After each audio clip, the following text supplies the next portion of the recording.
Hello friends, welcome to my YouTube channel The Journey of Mathematics with Science।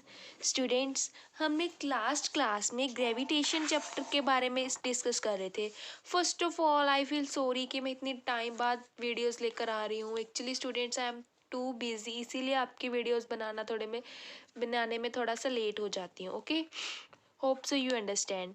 तो देखिए students, हमने last time discuss किया था कि what is gravitation, what is gravity and Newton's universal law of gravitation, and we derive Newton's law of gravitation, and after that we receive a formula F is equals to gm1 m2 upon d square, where F is force between two objects, m1 and m2 are the masses of both objects, and d is the distance between the objects from their centers, and g is gravitational constant, and whose value is 6.673 into 10 raised to power minus 11 Newton meter square per kg square।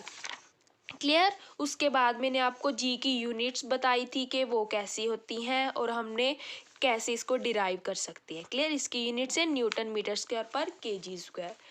तो guys आज मैं आपको करवाऊंगी इसी topic पे numericals. ठीक है, अगर आपके क्वेश्चन पेपर में कोई न्यूमेरिकल आ जाता है तो आप उसे कैसे सॉल्व करोगे। देखो स्टूडेंट्स, आपके पेपर में क्वेश्चंस किस टाइप के हो सकते हैं। Like the mass of the earth is 6 into 10⁻24 kg। देखिए मैं हमेशा आपको बताती हूँ कि जब भी आपको कोई न्यूमेरिकल क्वेश्चन हो तो उसका सॉल्यूशन सबसे पहले सॉल्व करने के लिए क्या चाहिए, हमें जो चीज़ जितना जितना आप क्वेश्चन रीड कर रहे हो उतना उतना क्वेश्चन नोट डाउन करते जाओ।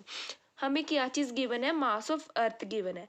मैं मास ऑफ अर्थ को ऐसे लिख लेती हूँ, एम के पैर में ई, वो कितना गिवन है 6 इंटू 10⁻24 kg। और उसके बाद क्या कह रहा है वो, and that of the moon is 7.4 into 10⁻22 kg। That means हमें अब मास ऑफ मून गिवन है। क्लियर। मास ऑफ मून को मैंने लिखी है, that is 7.4 into 10⁻22 kg। If the distance between the earth and the moon is this. अब हमें क्या गिवन है, डिस्टेंस गिवन है बिटवीन मून एंड अर्थ। वो कितना गिवन है, 3.84 into 10⁻5 kilometre. Calculate the force exerted by the earth on the moon. हमें क्या चीज़ फाइंड करनी है, फोर्स फाइंड आउट करनी है। Is it clear. ऐसे ही साथ साथ में जो हमें गिवन है वो हमने नोट डाउन कर लिया और एंड में हमें पता चल गया कि हमें फोर्स फाइंड करनी है। और अभी आपको मैंने फोर्स का फॉर्मूला क्या बताया था, क्या होता है, G m1 m2 upon d square, where m1 m2 क्या होते हैं, मासेस। ये देखो अगर मैं आपको पिक्चर के थ्रू बताऊं क्या थे।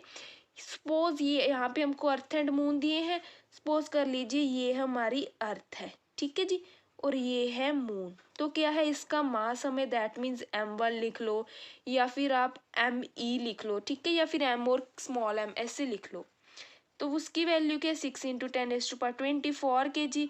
और हमें m2 यानी कि m of mass of moon कितना गिवन है, 7.4 इंटू 10⁻22। ठीक है जी। और यहाँ से लेके यहाँ तक ये डिस्टेंस हमें कितना गिवन है, d is equals to 3.84 into 10⁻5 kilometre. हमें फाइंड क्या करना है, इसमें फोर्स फाइंड करनी है। तो गाइज हम सबसे पहले क्या करेंगे, इसमें जो वैल्यूज गिवन है वो फिल करेंगे। उसके लिए हमारे पास सबसे पहले क्या है, जी की वैल्यू स्टूडेंट्स आपको लर्न रखनी पड़ेगी। ठीक है, देखिए जी की वैल्यू क्या होती है, 6.673 इंटू 10⁻⁻11 न्यूटन मीटर स्क्वायर पर केजी स्क्वायर। देखो अगर तो आपको क्वेश्चन में कई बार होता है कि यहाँ पे वो दे देते हैं कि given that value of G is 6.7, जैसे इन्होंने इसको है ना सपोज राउंड ऑफ करके लिख लिया 6.7 इंटू 10⁻11 न्यूटन मीटर स्क्वायर पर केजी स्क्वायर। अगर नहीं गिवन तो आपको याद रखनी है, हम भी यहाँ पे राउंड ऑफ करके ही लिख लेते हैं। ठीक है जी। उसके बाद किसकी वैल्यू लिखनी है हमें, m1 की, that is mass of earth, वो क्या है 6 into 10⁻24। Next is mass of moon, that is 7.4 into 10⁻22 upon d square. D की वैल्यू ये रही। स्टूडेंट्स न्यूमेरिकल्स करते टाइम यहाँ पे हमें किसका ध्यान रखना होता है, इसकी यूनिट्स का। देखो अब इसकी जी की यूनिट्स क्या है, न्यूटन मीटर स्क्वायर पर केजी स्क्वायर। ये उस दिन मैंने इसीलिए डिराइव करवाई थी क्योंकि हमें ये न्यूमेरिकल में यूज़ होंगी कि इसकी यूनिट्स ये बनी कैसे। दोस्तों जब हमने इसे बनाया था तब हमारे मासिस की वैल्यू किस में थी गिवन, केजी में, और डिस्टेंस की वैल्यू गिवन थी मीटर में, दैट इज हम एसआई यूनिट्स लेके चल रहे थे। ओके, बट अब हमें यहाँ पे डिस्टेंस की वैल्यू की यूनिट्स किस में है, किलोमीटर। तो first of all we will convert these units. ठीक है, हम क्या करेंगे, किलोमीटर को मीटर में कन्वर्ट करेंगे। अब आपको पता है 1 किलोमीटर किसके इक्वल होता है, 10⁻³ यानी कि 1000 मीटर। तो इसको क्या है, हम 1000 से मल्टीप्लाई कर देंगे। Is it clear. तो ये हमारे पास क्या आ जाएगा, 3.84 इंटू 10⁸8 मीटर। तभी हमारे पास ये यूनिट आ जाएंगी ना। Is it clear. तो हम क्या है यहाँ पे डी की वैल्यू यही पुट करेंगे, 3.84 इंटू 10⁸8। क्लियर। साथ में क्या है, इसका स्क्वायर। अभी दोस्तों देखो आप ये जो न्यूमेरिकल 1 2 3 वाली कैलकुलेशन होप सो आप कर सकते हो, आप इजीली करते हो, बट इसको मैं थोड़ा सा बता देती हूँ कैसे सॉल्व करिए। ये ऐसे जो 10 वाली पावर्स है ना उसको पीछे छोड़ दीजिए, ये वाली चीज़ पहले लिख लीजिए, ये लिख ली अपॉन 20 के साथ ऐसी 3.84 इंटू 3.84 स्क्वायर था ना, इसको अलग लिख लीजिए और इसको अलग लिख लीजिए। साथ में क्या बचा, -11 इंटू यहाँ पे 10⁻24 इंटू 10⁻22 अपॉन इसका ये भी स्क्वायर है तो ये चीज़ ये आ जाएगी।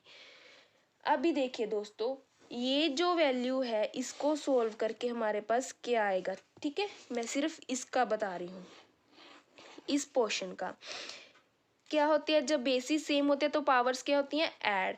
तो गाइज यहाँ पे क्या आएगा, 24 + 22 ये कितना हो गया हमारे पास 46। यहाँ पे क्या है -11 तो ये क्या है 10⁻35। क्लियर। नीचे क्या है 10⁻16।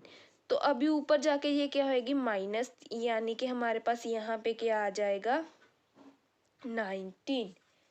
Is it clear, 10⁻19।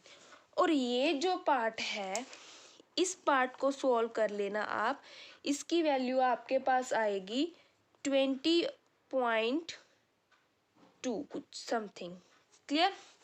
तो क्या है ये, एक तो हमारे पास यहाँ पे आ गया 20.2 और एक है हमारे पास 10⁻19। तो इसे अब अगर हम क्लब करके लिखेंगे तो हमारे पास फोर्स की वैल्यू कितनी आएगी, force is equals to 2.02 into 10⁻20 Newton.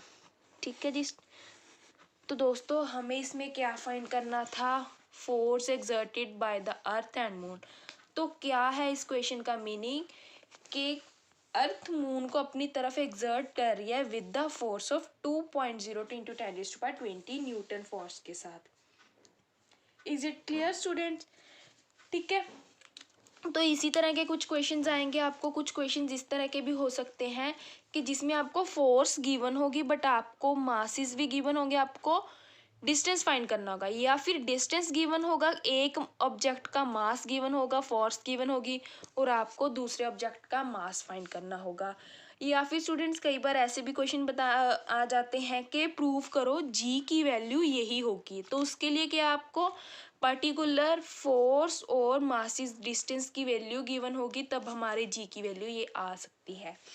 Is it clear. तो इसी बेसिस पे आपके बहुत क्वेश्चन बन सकते हैं, क्वेश्चन किसी भी तरह से घुमा के आ सकता है, बस आपको क्या है मेथड पता होना चाहिए, तो फिर आप अपना क्वेश्चन बहुत इजी वे से कर सकते हो। Okay students, if you have any problem then you can comment on the comment section, and if you like my video then please press like button and subscribe my channel, and also press the bell icon so that you can get notification from my channel.